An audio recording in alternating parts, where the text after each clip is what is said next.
Good afternoon. My name is Emily Gao, and I'm the director of the DeVos Center for Religion and Civil Society at the Heritage Foundation. As America seeks to overcome the challenges that have been presented by the COVID-19 virus on both lives and livelihoods, we at the Heritage Foundation wanted to place a special focus on seniors for two reasons. First, because of the unique challenges that COVID-19 poses to some seniors. And second, because of the important role seniors can play in educating on how to protect themselves from the health risks of the virus, the financial scams that are virus related, and on how the virus responses create opportunities for healthcare reform so that our healthcare system better serves seniors and all Americans. I'm delighted that we have three leading experts today on aging, financial fraud, and healthcare. They are going to provide overviews of how the federal government is addressing the virus and its impacts on seniors, as well as practical steps that seniors can take to strengthen their support systems, to protect themselves from financial fraud, and to support healthcare reform. We will have an interactive question and answer session where you can type questions into your browsers for the speakers to address after all three speakers have made their brief remarks. I will introduce each speaker before their presentation. To begin with, we have Lance Robertson. He is the Assistant Secretary for Aging at the Department of Health and Human Services, and he is the Administrator for Community Living. Lance Robertson was appointed to serve as the Assistant Secretary for Aging and ACL's Administrator in 2017. His vision for the Administration for Community Living focuses on 5 pillars. First, supporting families and caregivers. Second, protecting rights and preventing abuse. Third, connecting people to resources. Fourth, expanding employment opportunities. And fifth, strengthening the aging and disability networks. Mr. Robertson's leadership in the fields of aging and disability began in Oklahoma, where he served for 10 years as the Director of Aging Services within the state's Department of Human Services. Prior to that, he spent 12 years at Oklahoma State University, where he co-founded the Gerontology Institute and served as the Executive Director of the nation's largest regional gerontology association. He earned his undergraduate degree from Oklahoma State University and a Master of Public Administration degree from the University of Central Oklahoma, and he is a veteran of the United States Army. We're delighted to welcome you, Assistant Secretary Robertson. Please go ahead. Emily, hey, thanks so much. It's good to be with all of you. Thank you for this opportunity. I thought I'd start off and just give our listeners just a little bit of background about the Administration for Community Living, or ACL. We are part of the Department of Health and Human Services, and we were actually created in 2012. And of course, we exist to help older adults and people with disabilities live independently in their communities. Again, our name, I think, is a good foreshadowing of that goal. So how do we do that? Primarily, we do that by funding programs that provide services that help people stay healthy and active, and which provide them assistance with most of what they need as they age, so that they can, again, remain independent in their own community. We also invest, in addition to programming, though, in research, education, and innovation to make sure that our programs are both effective and efficient. One great thing about ACL, I think we're a good example of that mantra: federally supported, state managed, and locally executed. Because most of ACL's programs operate through partnerships with state governments and networks, and we're talking about more than 22,000 community-based organizations. So we don't do services directly as a federal partner, but again, we send that money to states and local communities. And that decentralized approach really gives states that flexibility to meet the unique needs of their citizens. I think another great thing about our program is that the dollars that we invest really across all nearly 36 programs generate several more in terms of match for state and local funding. So really, again, it's a win across the board. And the work that we have been doing has really never been more important, Emily. As we know, there are more older adults and people with disabilities than ever before, and both population numbers are increasing. Another key stat to know is that 94% of older Americans live in the community, often in their own home. So again, community living. We know that people, of course, are happier and healthier when they can live in their own community. It's also a lot less expensive, to get people just a little bit of help in their home so that they can avoid hospitals or nursing homes. One example of that work, which saves our medical system money, is falls prevention. By helping make sure that homes are fall proofed and through programs that help older people improve and maintain their balance, their core strength and flexibility, we reduce the number one cause of hospitalization for older adults, and that's falls. One of our biggest programs, pivoting slightly, is meals. We feed a lot of older Americans, both in their homes and in places like community centers. This particular program, as we all know, really ties into the critical fact that poor nutrition leads to poor health. So we need to make sure that we are doing all we can to feed older adults so that they stay out of the hospital and remain healthy. So there are many, many other programs that we operate here at ACL that address so many critical issues, things like transportation, chronic disease self-management, reducing social isolation, and so much more. And I am a big believer in small government, so I can tell you that ACL is a great example of how small government, with the money we're appropriated, can be very effective. So turning now quickly to the COVID-19 pandemic, this crisis certainly has been particularly difficult for older adults. In addition to the much higher risk of serious illness, social distancing has also created unique hardships for this population. So we are the federal agency at ACL that has the primary responsibility to advocate on behalf of older Americans. And we've been working with our colleagues at FEMA and CDC and CMS, a couple of sister divisions in HHS, and really all across the federal government to make sure that their needs, the needs of older adults, are front and center in our response, and that the network of community organizations that provide the services they depend on are included as we address the needs of the healthcare system. But as we work to protect America's older adults from COVID-19, we must also remember that health is not one-dimensional. Measures to slow the spread of the disease have also created unique hardships for America's seniors. Services that many of them depend on to live independently have become limited or have temporarily shut down. So it's become more difficult for families to assist loved ones who live alone, those family caregivers.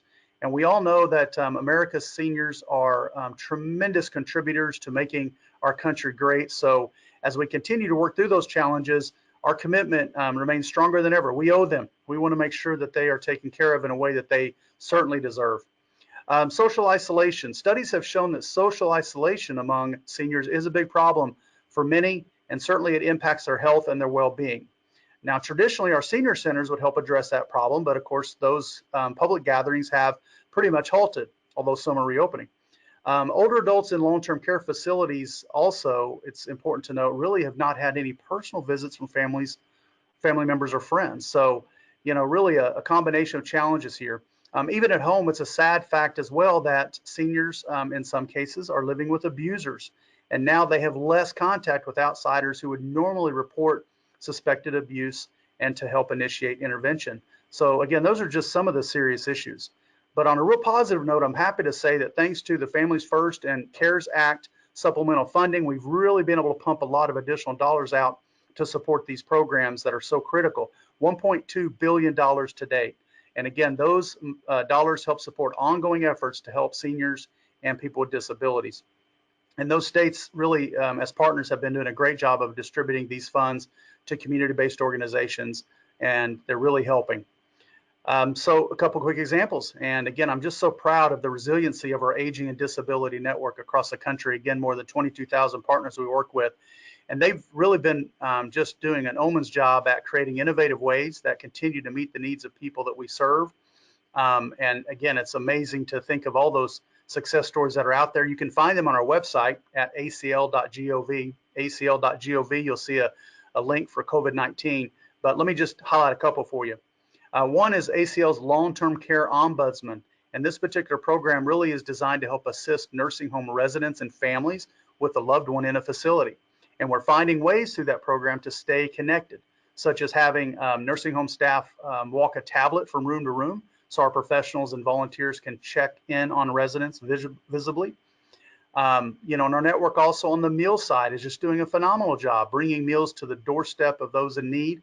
Several different state examples. Florida has a Meals of Love program, and they just served their 100,000th meal since the crisis began. Michigan has a Q-Box, stands for Quarantine Box program. and they've been delivering basically in one box 22 healthy meals. And the cost for that for us is only $28. So very innovative, very low cost, high impact. Nevada's Delivering with Dignity program is helping keep restaurant employees working. And they've also delivered through that program well over 50,000 meals in the last several weeks. Nebraska has an area agency on aging that really has been doing a great job also in partnering with businesses and restaurants to help deliver meals. And they've been doing theme-oriented baskets to older adults in rural counties. So again, it just really helps with that touch point. And then California's doing a good job with a one-generation drive-through pantry, which they're able to provide just countless numbers of seniors food in a safe manner. And then so many states, Ohio, Maryland, Rhode Island, many others, are really resilient aging networks who are systematically calling older adults to check in and just say hello, because again, that's so imperative. So we're glad they're still able to do that. Finishing up with some reopening comments. While I've talked about some challenges and some successes that I've observed, again, I want to encourage you to visit our website. And I do feel confident that our seniors are going to be aided by a responsible reopening of our society. I think it's really going to help them. And this really is not about health versus the economy, but it's about health versus health, which again is a concept first laid out by my boss, Secretary Alex Azar. Just as the efforts to suppress the COVID-19 were about health initially, so too is health now at the center of our need to reestablish the normal interactions of society. So for example, according to Medicare, some things we've got to get back on track. Breast cancer surgeries are down 2/3 since January because again, how hospitals had to pivot, but we know those same medical issues exist out there. So we've got to get back on track. As Secretary Azar said, we need to get the balance right. So really, again, it's about balancing the health risks of COVID-19 against the health, social, and economic costs of keeping Main Street closed. So, you know, reopening, as we all know, is going to be happening state by state. It's that sort of respectful process that as a federal partner we're going to support. But it is important for everyone to look at the real costs and all the benefits as well, and to keep a pulse as decisions are being made. But I'm confident that America's aging and disability networks can meet the challenge as our country reopens. And we'll be working with them to help share innovations that we know are working well so other communities can benefit, and then to tackle new issues as they arise. So, you know, moving forward, the health and well-being of older adults will remain a priority for this administration. And as we get the balance right, to remain committed to support those we have always supported. And I just want to end by saying, if anyone needs any assistance of any type, we do have a nationwide toll-free number. It's our elder care locator number. That phone number is 1-800-677-1116. You have it displayed before you. Give us a call if we can help you. Thanks so much for listening.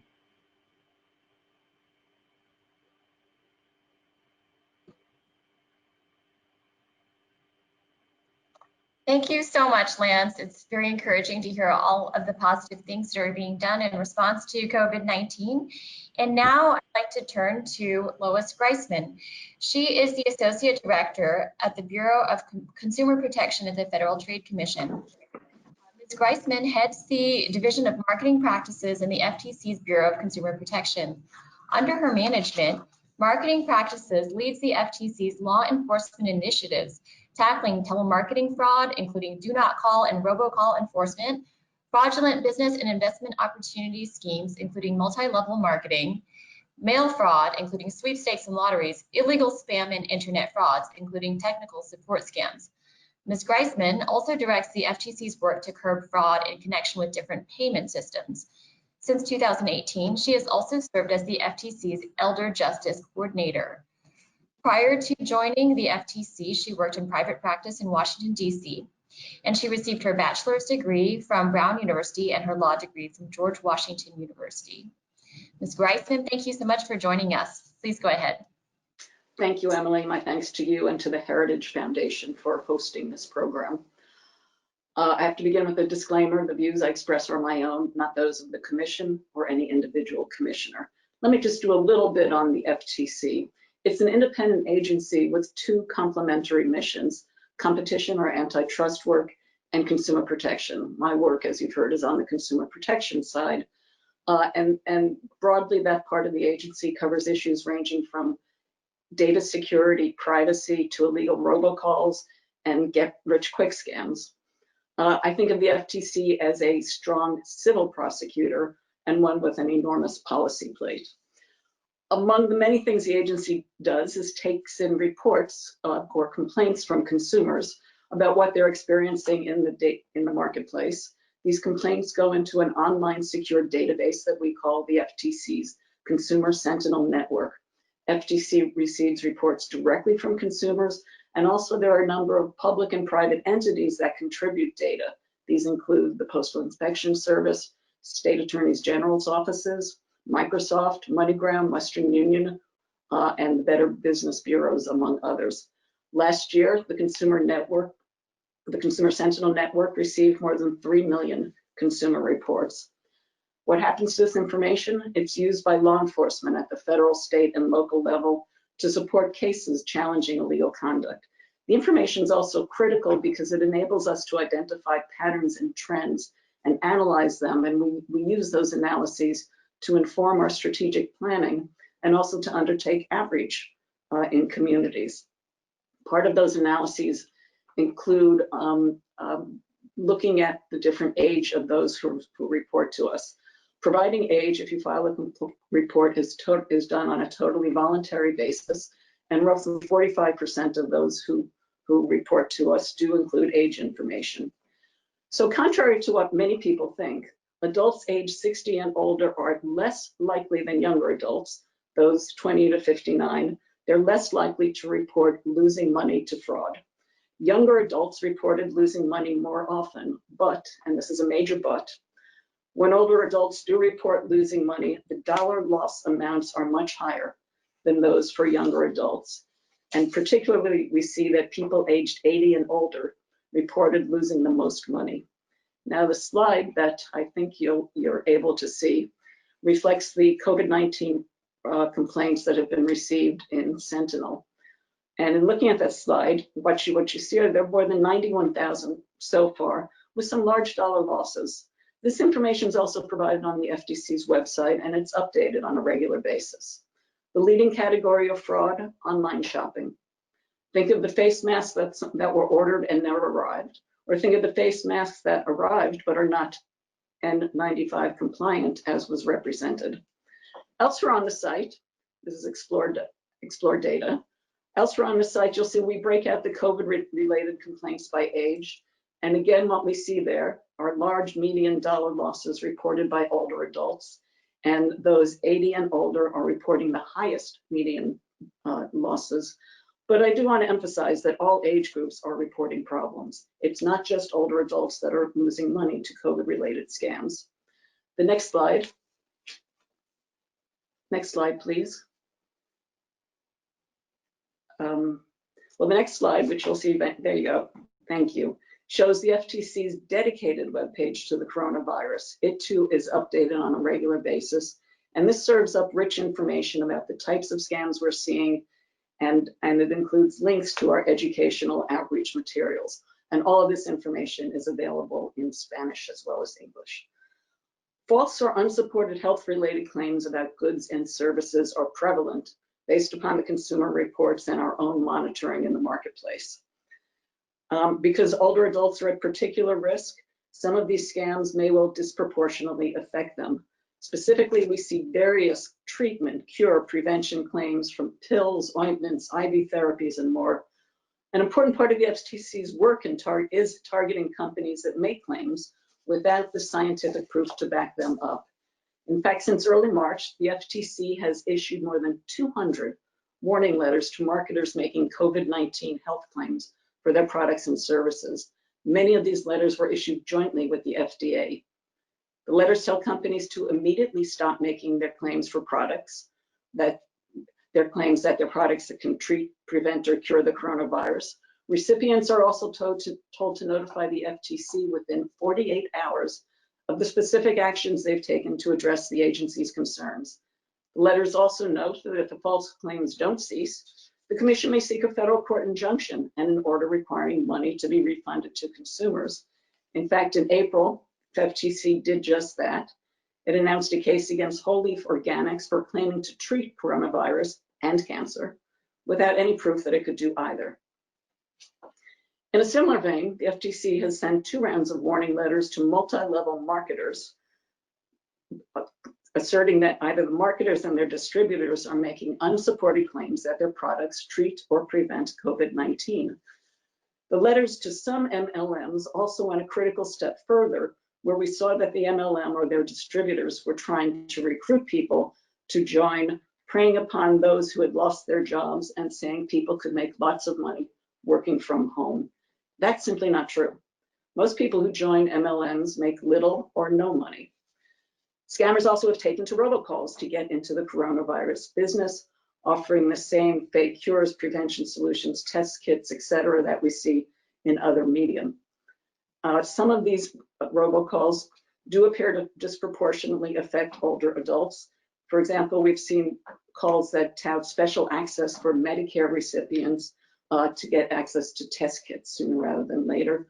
We're also seeing different twists on the standard Social Security Administration robocall scams, new twist relating to the coronavirus. To address these illegal robocalls, the FTC, again, at least initially, has sent out a number of rounds of warning letters to VoIP service providers, voice over internet service providers that are transmitting or sending those robocalls using coronavirus-related messages. These letters warn recipients that assisting and facilitating illegal robocalls is against the law.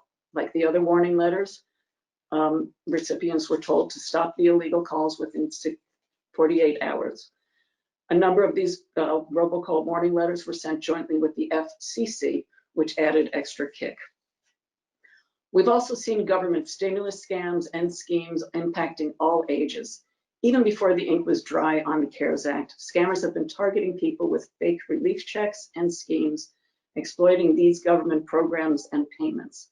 As a result, the FTC has seen a real spike in identity theft reports to it that are related to the pandemic. Specifically, scammers have used other people's information to claim people's unemployment benefits as well as stimulus funds. In a slightly different vein, but I think of relevance here, I want to flag a consumer alert that the FTC issued in May about reports of nursing homes and assisted living facilities making residents sign over their stimulus checks to the facility just because they are on Medicaid. In fact, the CARES Act makes crystal clear those funds belong to the recipient, not to the facility. So turning to the last slide, stay informed. This gives you important information on the links you need. In particular, if we can go to the last slide, please. In particular, how to sign up for the FTC's consumer alerts and other critical government links. And I also want to briefly mention Pass It On, which is the FTC's signature education piece for older adults. It's especially important now. It's based upon research that older, particularly older active adults, they want to be the source of information in their communities and their families. They want to be the person someone turns to and says, hey, I just received a call. What do you think of this? So I want to pitch that and urge you all to look for it. With that, I thank you very much.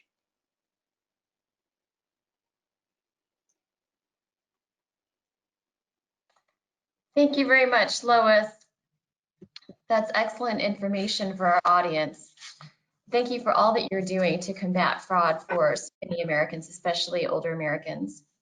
And now I'd like to turn to my colleague, Nina Ocharenko-Schaefer. Ms. Schaefer is a well-known champion of patient choice and robust competition in America's healthcare insurance markets. She returned to the Heritage Foundation as a senior research fellow in health policy in the organization's Institute for Family, Community, and Opportunity after serving in the Trump administration as senior counselor to the secretary at the U.S. Department of Health and Services. In that high-level capacity, Ms. Schaefer advanced presidential and secretary policy priorities at the agency, including managing the development of the HHS response to the opioid abuse crisis. Ms. Schaefer is a studied expert on healthcare reform on both the federal and state levels.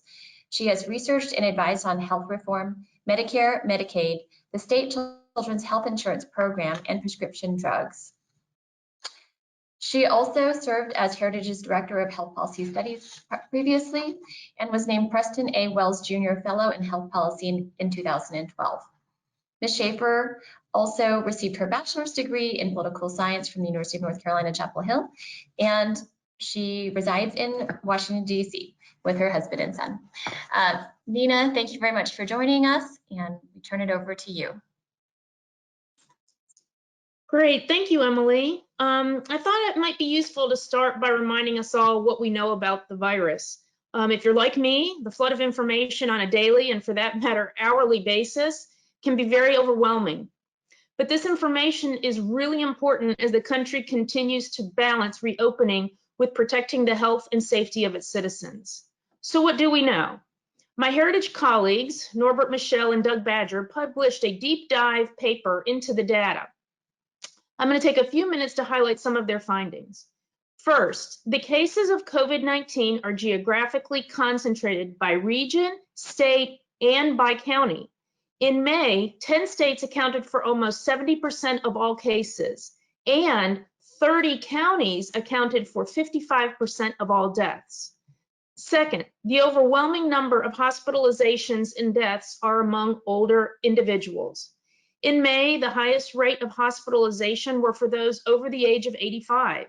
95% of deaths occurred in people over the age of 55, and 80% were over the age of 65. Third, while age is a leading risk factor, those individuals with comorbidities, conditions like hypertension, diabetes, and obesity, are at greater risk. In March, 75% of hospitalizations were over the age of 50, and 89% had at least one other underlying medical condition. Fourth, those individuals in nursing homes are at greater risk. There have been a variety of research attempts to dive into the numbers and tried to catalog the data in nursing homes since this has started. Generally, the estimates range between 40 to 50% of all deaths have occurred in nursing homes. Fifth, hospital capacity has not been as overburdened as originally projected. U.S. hospital occupancy rates is low. There is a 57% occupancy for inpatient beds and 59% for ICU beds. This is 2 to 3 times the capacity of most European countries. So what should be done? In April, the Heritage Foundation launched the National Coronavirus Recovery Commission. This commission, led by Heritage President Kay James, aimed to strike the right balance between reopening the economy and protecting the health and safety of its citizens. This 5-phase recovery plan focuses on encouraging the return to normal activities at a regional level based on sound data. 2, refocusing on slowing the spread of the virus through testing, reporting, and contact tracing. 3, building up the science for treatment, therapeutics, and a vaccine. 4, developing a robust economic plan for recovery. And finally, reducing future risk by targeting responses where outbreaks hit and prioritizing protections for those most vulnerable. The final report of the commission is being released today at 3 o'clock at the Heritage Foundation, and I encourage you all to join this event. One of the major takeaways from the report is that it requires an all-of-society approach. This includes actions at the federal level, state and local officials, the private sector, and in civil society. With regard to older Americans, there are a few best practice recommendations that I wanted to share with you. First, for older Americans on Medicare, at the federal level, the administration and Congress took quick action to lift barriers to telehealth so that Medicare enrollees could get the care from the comfort and safety of their homes. Making this access more permanent would be a worthwhile change moving forward. There is also the need, as has been noted earlier, to reopen hospitals and other medical facilities for non-COVID and non-emergency care so that individuals like those on Medicare do not delay the care that they need when they need it. For older Americans in nursing homes and in long-term care facilities, states play a critical role in making sure that the nursing homes are prepared and have proper plans in place to prevent an outbreak. For example, some of the problems in the nursing homes were due to nursing homes being required to accept COVID patients upon release from a hospital. Waiving these requirements, as many states have done now, related to readmitting residents, as well as readmitting residents, is an important role for the states to take. Also, the unnecessary hospitalization of patients in nursing facilities and long-term care facilities to see if they can stabilize patients within the nursing home rather than transporting patients back and forth to hospitals is another needed reform. Plans also need to be in place for nursing homes to actually control when an outbreak does hit.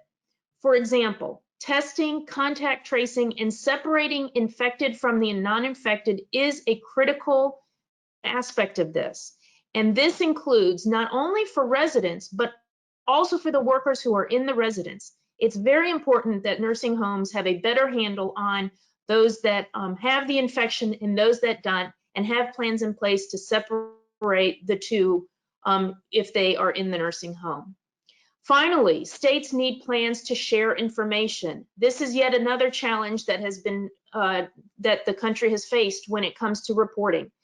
We need better reporting data from the nursing homes to make better informed responses moving forward. As the country reopens, the private sector also plays a key role for older working Americans.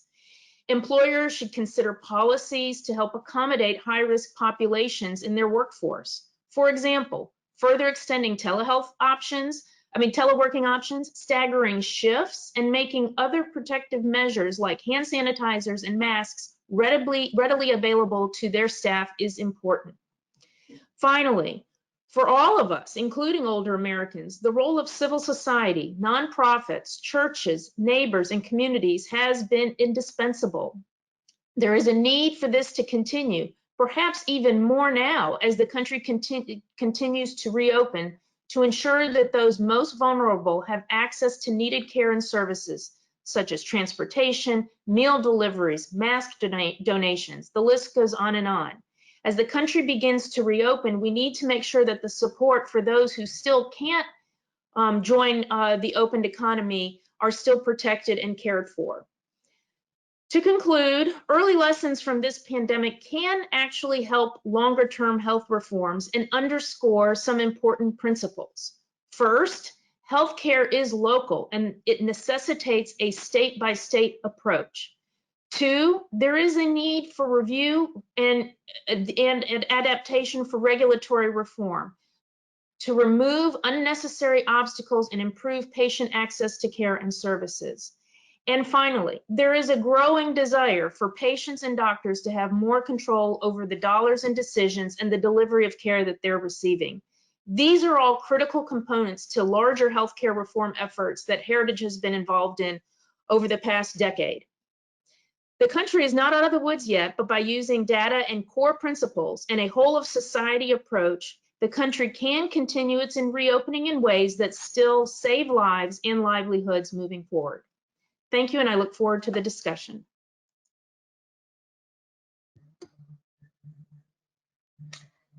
Thank you very much, Nina. We have a few questions coming in, and I'll read each one of them out, and please continue to send in your questions. So the first question is, how can each of us help keep seniors safe during the coronavirus and maintain social distancing? One issue I'll just mention that we've addressed in the National Coronavirus Recovery Commission report is those who live in multi-generational households can take precautions so as not to infect those whom they live with. And some of those more detailed precautions that they can take are listed in the report. So the question again for the panelists is, how can each of us help keep seniors safe during the coronavirus and maintain social distancing? Assistant Secretary Robertson, would you like to answer that question? Sure, and I'd be happy, of course, to see what other panelists might want to chime in and share. Of course, really, as your federal partner, we would just emphasize that there has to be a maintained diligence around the guidance that has been offered by the CDC. Of course, really, when it comes down to it, it's just using common sense. We need to make sure that people are being safe in terms of their activities, particularly if you're an older adult, obviously social distancing, and then just being mindful that you know, there's a balance. We also don't want you to just quarantine and be locked up for months on end. I think there's an opportunity to safely get out of your home, to get some fresh air, to be a part of more broader activities that really can, again, just make you feel better and really, I think, have a pretty phenomenal impact on your health. And then again, I think for those that could be potential carriers who are not older adults themselves, obviously be very careful. Just make sure that, you know, you're, again, complying with the hand washing and all the different guidance that is out there and is pretty well known about how to safely interact with older adults, because you certainly wouldn't want to be a carrier. Thank you, Assistant Secretary Robertson. Would anyone else like to add to that? I would add, it's about communication and information. I mean, from the FTC's viewpoint, we are very worried about protecting older adults from scams that might be disproportionately affecting them or even targeting them. And once I was on the screen earlier, I'd encourage people to subscribe to consumer alerts at ftc.gov. That will give them current information on what's happening out there that they can share with others. And that's all useful, important communication that keeps them in touch, even though they still may be socially distancing themselves. Thank you. Thank you. I will just elaborate on what I mentioned at the beginning about multi-generational households. Here is the full recommendation from the Commission, the National Coronavirus Recovery Commission. The Commission also recommends that civil society leaders give particular care to communities that live in multi-generational households. The elderly are particularly at risk for lethal outcomes if they contract COVID-19. Churches and other organizations should work to ensure that young people in those communities understand the importance of protecting the vulnerable and their families. They should also ensure that all community members understand the need to combine going back to work with continuing to protect the more vulnerable who are known to be at special risk for contracting the disease, the elderly, those in nursing homes, and those with pre-existing conditions. And another question that we received was whether these current requirements for social distancing are overly cautious, and whether they, and if all concerned parties are using safety protocols, why are so many organizations being overly cautious with the elderly in the return to normal activities?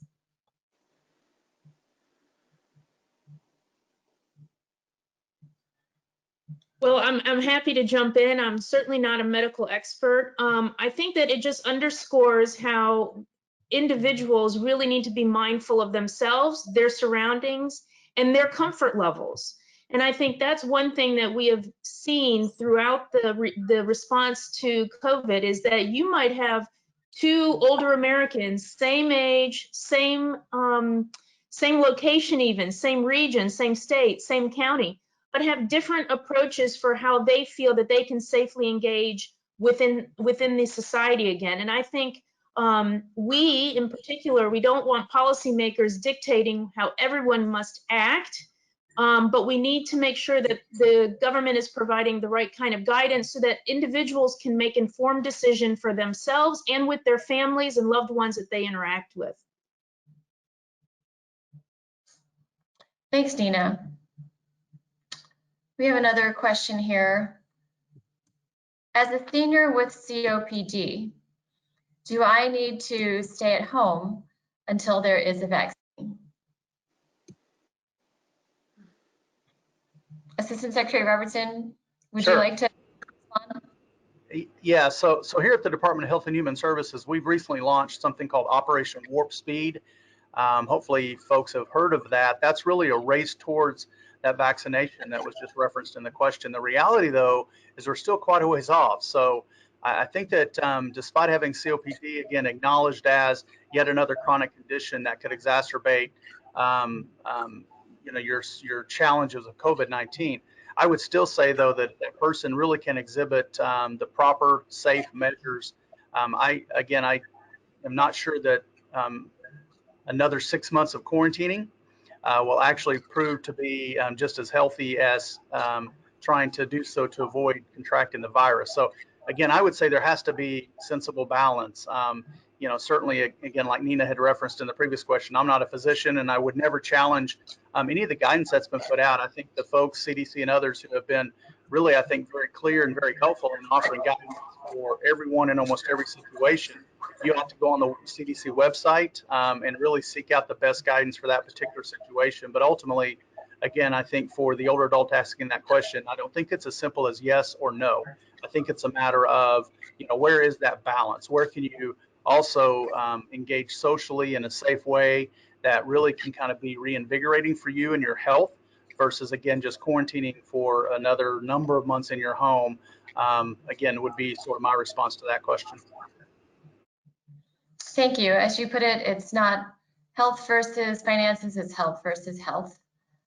So there's another question about the confusing data the public has been receiving about asymptomatic transmission of the coronavirus. Can anyone speak to that, and what is the accurate information about asymptomatic transmission? I'm happy to jump in. I think that with everything around this virus, everything is so fluid and ever changing. We're learning new things each day. People are studying. The more data and information people have, the more that we can learn about this virus.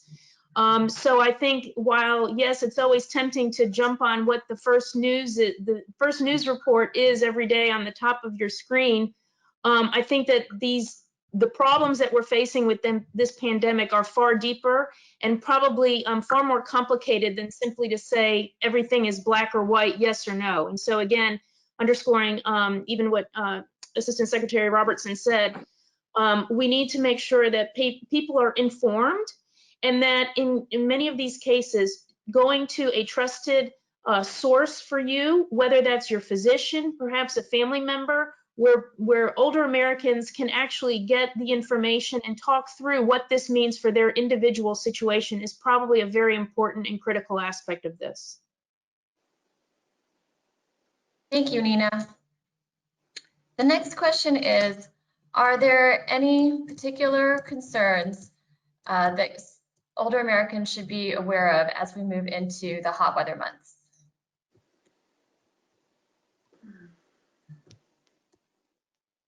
I would just chime in on this front. I would say it's probably what folks need to be, the phase that we're in right now is really about reopening.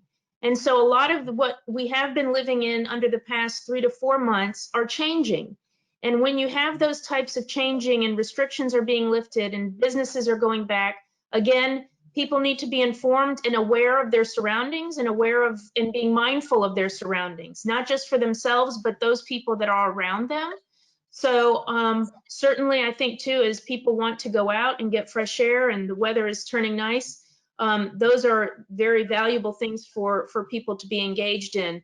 But we are in a different phase, and so people should be aware of what those phases will mean for their individual life. Thank you.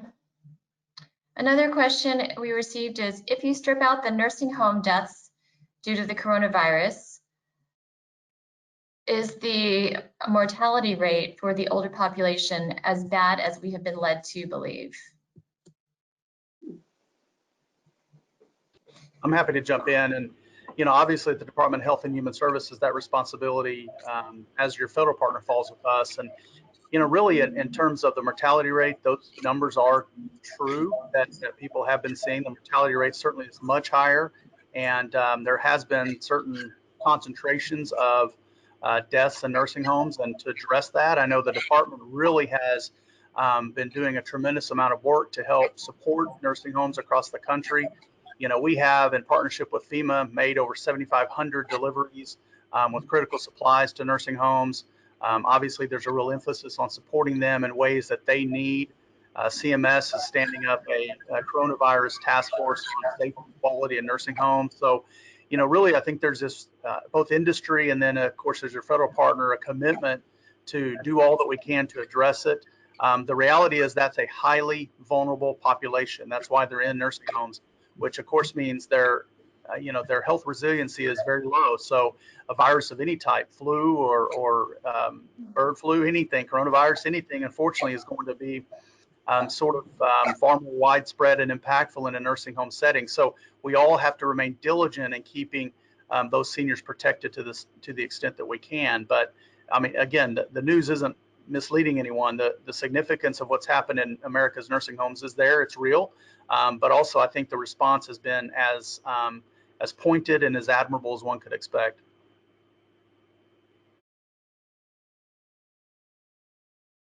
Thank you. Another question is, even when there is a vaccine, there will likely be a triage process as to who gets it first, second, etc. It will likely be some time before the vaccine is universally available. What are your thoughts?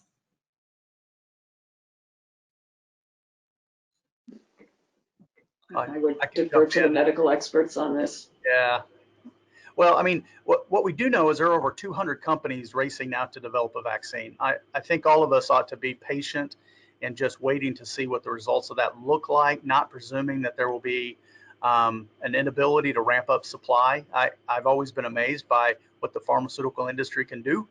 So again, I think there may be some sensible approach right out of the gate, but I wouldn't be overly concerned at this point that somebody won't have access to a vaccine for an extended period of time. But again, that's just speculation at this point, as we're only in the middle of June and they still have some months ahead before vaccine is finalized.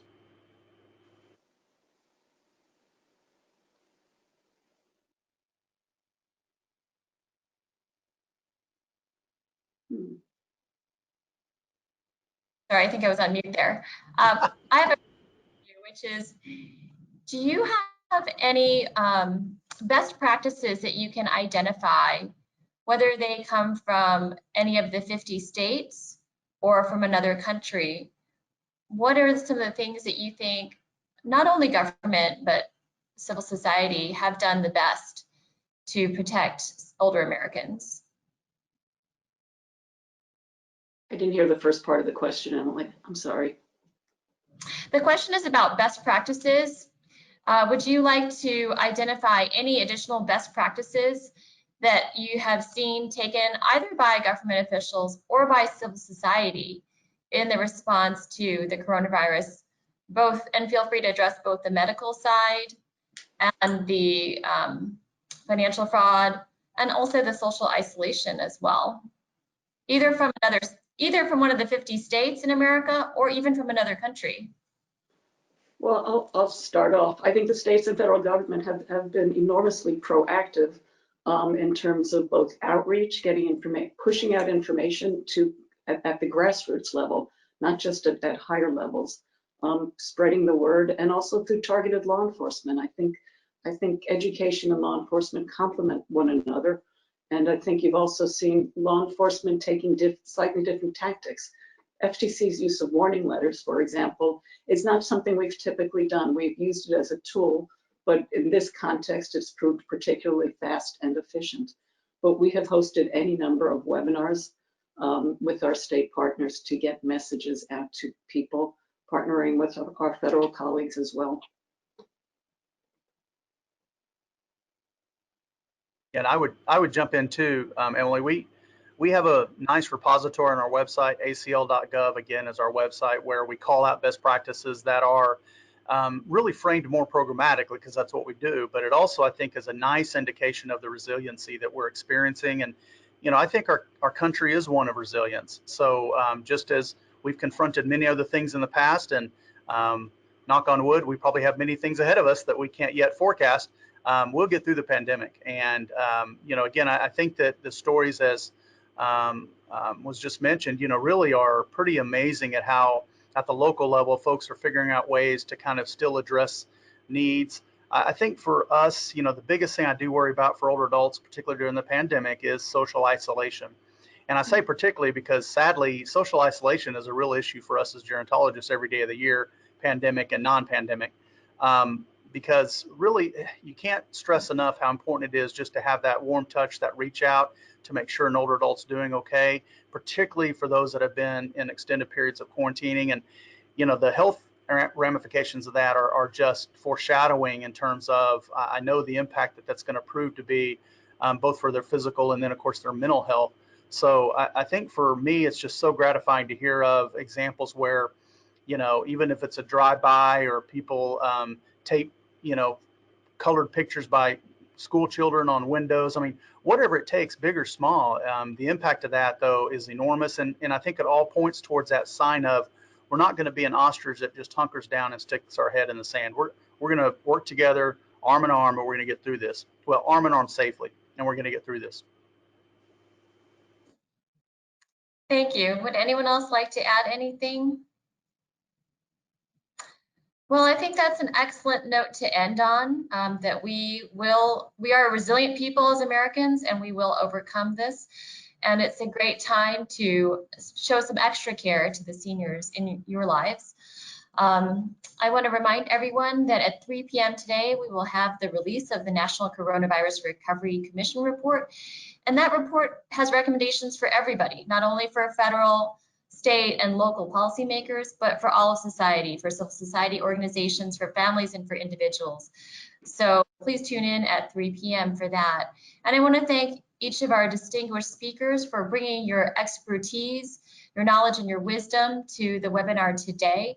You've all provided such valuable contributions, and you're on the front lines of protecting seniors. And so I thank you for your work. Thank you for joining us today. And thank you to all the audience members who participated and asked questions. And please keep your questions coming. We are very interested in this topic and in how American civil society can best respond to the coronavirus. So please keep your questions coming. Thank you very much. Thank you.